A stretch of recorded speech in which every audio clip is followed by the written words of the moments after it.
Phenom made a post, right? 186 retweets, 77 quote tweets. And this isn't the only discussions about Tatsugate. You're gonna overextend. I'm not though. I'm not though. Who does that? This clip has caused meltdowns, civil wars. I'm pretty sure there's like some kind of blood rivalry happening. I saw a shaman and a pentagram in blood outside my house. This has caused such a big fucking deal. It started with this tweet. This is the first one I saw, which was part of the problem of the FGC is right here. That prediction was godlike. Of course, we won't give the diamond player props for the clutch hit. We'll flag him as random. These players get discouraged and leave. Then we wonder why our scene stagnates. Wake up, FGC. Now, what I'll say about this is that the problem isn't that random, you know, like diamond players get called random and Daigo gets called sick if he does the same play.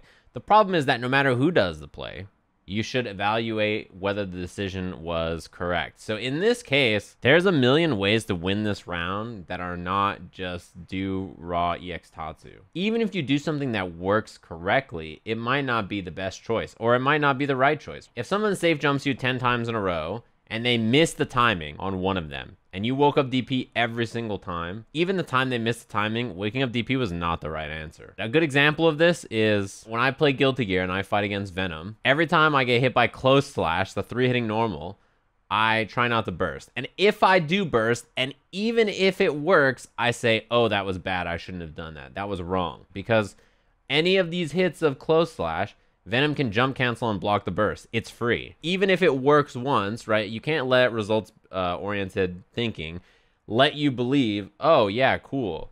I should totally keep doing this. A lot of people brought this up. They're like, hey, this Kage player could have walked up and done crouching medium kick Tatsus, like a whiff punish, right? Because there was a button that was happening there. Or done heavy punch and got a crush counter into a big combo. Or done like a million other things to beat this button that would have been safer and more consistent than EX Tatsu, right? So I think what cracks me up about this, there's the Ume syndrome, and this has been talked about on commentary before, where when Daigo does like a reversal uppercut that hits, it's like Ume flash or Ume shoryu, and everybody's like, oh, this is the sickest thing I've ever seen in my life.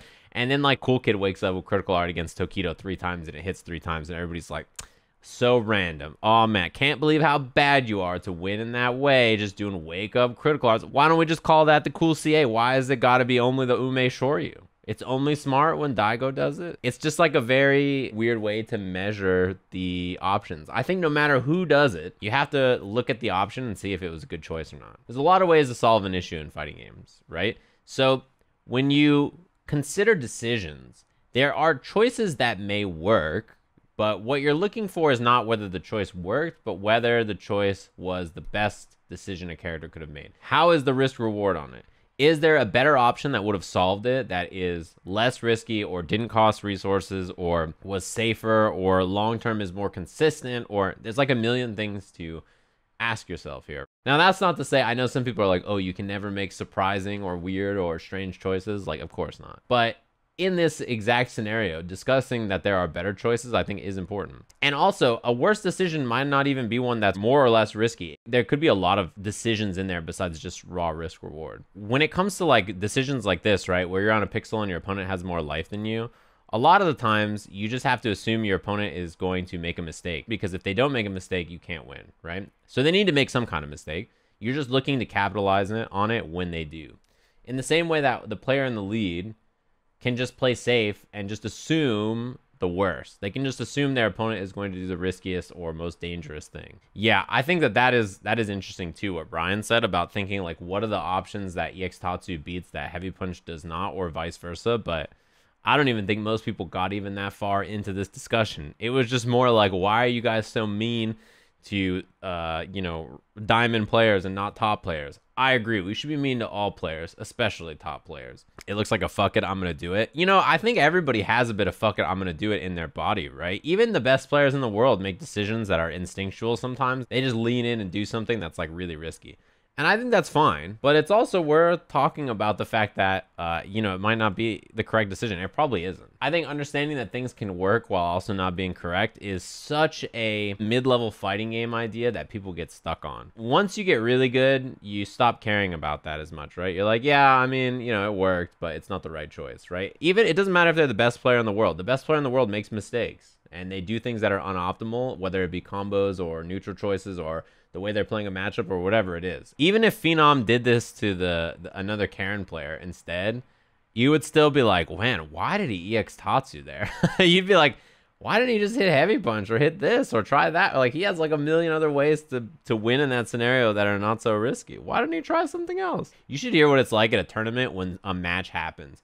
All the top players are sitting in a room talking shit about the decisions of every other top player. They're like, why didn't he just do that there? Like, he had a better option there. Why wouldn't he have just done that? Why would you pick this character instead of this other character? Isn't the matchup just better? They, like, constantly question each other's decision-making. And then the person gets off the stage after beating Tokido in top 8, and they're just like, yeah, I'm bad. I fucked up. That's my bad. Unless you question your decisions, even when you're at the top level, how are you going to get better, right? If you don't think, like, was I doing the right answer? Yeah, everybody makes wrong decisions. Have you ever talked to a fighting game player? If you've ever met a fighting game player or talked to a fighting game player who is very good, you realize, like, oh, these people aren't rocket scientists. They just make decisions because they're just like, fuck it, that seems like a good one too. You ever seen their food tier list these people make? You realize, oh, they're a bunch of morons just like me. Cool, good to know. Listen. If I'm at the top of just chatting, either something has gone incredibly well or incredibly bad on my channel. Either I'm in a hot tub or fighting games became the biggest thing on the planet. And I'm not sure which it's gonna be. One of those is way more likely than the other, and I don't have a Speedo on me. So, you know, let's not talk about top of just chatting, all right? I'm not trying to get to the top of this category. The middle is as comfortable as it gets, you know?